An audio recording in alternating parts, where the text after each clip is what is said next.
Washington has threatened Delhi that should it proceed to acquire advanced Russian hardware, the S-400 in particular, America would limit its defense cooperation with the South Asian state. While Russia is today by far India's largest source of arms imports, and Moscow was a close defense partner throughout the Cold War, the US hopes to press Delhi into swiftly cutting these long-standing defense ties.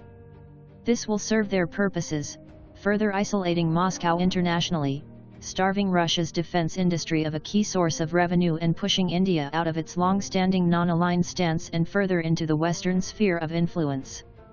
Chairman of the U.S. House Armed Services Committee William Thornberry has noted that India's planned acquisition of the S-400 would limit U.S. defense cooperation with India, and would also very likely cost the Indian military the right to acquire advanced U.S. hardware such as Predator drones, in which Delhi has shown a great deal of interest.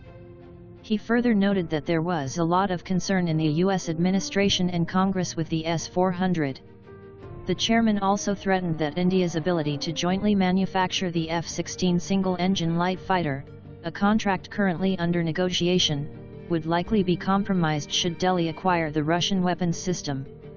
These threats, forcing India's defense sector to choose between the United States and Russia, are set to potentially have a lasting effect on Delhi's geopolitical alignment, forcing the country to reconsider its non-aligned stances by denying it the ability to cooperate militarily with both power blocs. While Chairman Thornberry noted that India would most likely not come under direct economic sanctions as a result of the acquisition of the S-400, something other potential clients for the system such as Turkey have been threatened with, it was repeatedly stressed that this was conditional on India continuing to reduce its reliance on Russian arms.